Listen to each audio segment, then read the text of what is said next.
With the theme addressing historical injustice and enhancing Africa's effective representation in the UN Security Council, the presiding authority of the debate, President Dr. Julius Maada Bio, maintains that the UN is the cornerstone of international cooperation, founded on the principles of equality, justice, and the collective pursuit of peace.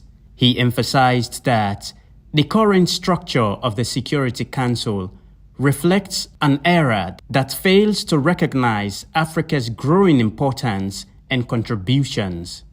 President Bio reminded the Assembly that Africa, home to 1.3 billion people and 53 countries, almost 30% of UN membership, has made vital contributions to peacekeeping and conflict resolution, yet remains grossly underrepresented in this key global organ.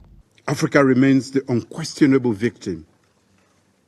With the absence of structural change, the Security Council's performance and legitimacy remains questionable.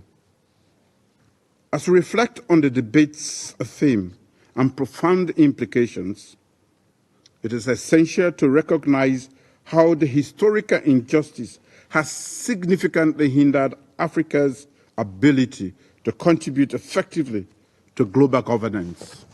The legacy of colonialism, economic exploitation, and political marginalization has left deep scars on the continent, affecting its development, stability, and influence in international affairs. Africa wants the veto abolished. However, if UN member states wish to retain the veto, it must extend it to all new permanent members as a matter of justice.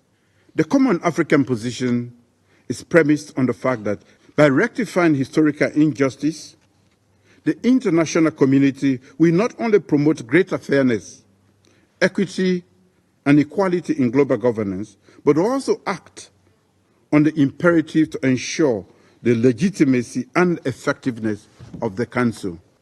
It will further unlock Africa's full potential as a dynamic and vibrant continent capable of meaningfully contributing to the advancement of peace, stability, and security worldwide.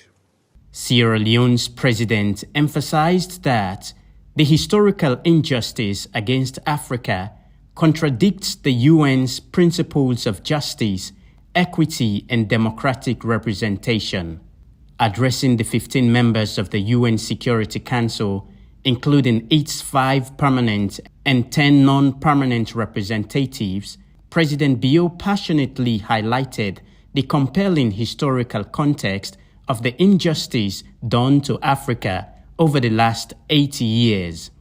From the arbitrary partition of Africa during and after the colonial rule, African nations were excluded from key international decisions that affected their future. The lack of sovereignty and political representation during those periods has had lasting effects on Africa's ability to shape global policies and institutions. The legacy of slavery intersects with other forms of historical injustice, including colonialism, imperialism, and exploitation. Africa has long been marginalized in global decision-making processes, and its voice are often drowned out. This results in a lack of meaningful representation on issues that directly affect the continent, such as conflict prevention, peacekeeping operations, conflict resolution, and sustainable development. President Bio called for a Security Council that truly represents the world and its diversities, noting that the UN has the opportunity to forge a more just and inclusive world that honors the dignity and aspirations of all nations. The U.S. Permanent Representative to the United Nations, Ambassador Linda Thomas-Greenfield, acknowledges the importance of Africa's adequate representation in the Council. Africa has the fastest growing population of any continent. By 2050, 1 in 4 people on the planet will be African. And here's what we know. African countries have long played and continue to play a critical role in strengthening peace and security in Africa and across the globe. The United States supports permanent representation on the Council for countries from Africa as well as Latin America and the Caribbean. Permanent representation. So let's stop admiring the problem here. We need to move to solutions. Today, 15 of us sit around this table, and it is my hope that the number grows to include permanent seats for Africa, Latin America, and others, and that in so doing, we're better equipped to live up to the mandate, our mandate, to prevent the scourge of war and advance peace and security for future generations.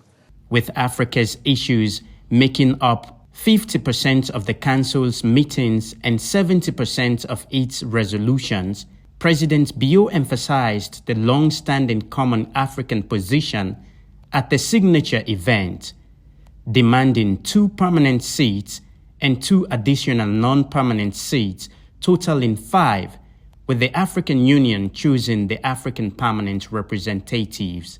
President Bio reminded the Council that justice delayed is justice denied, concluding that Africa can no longer wait. Salifu Chernor Kamara, AYV News.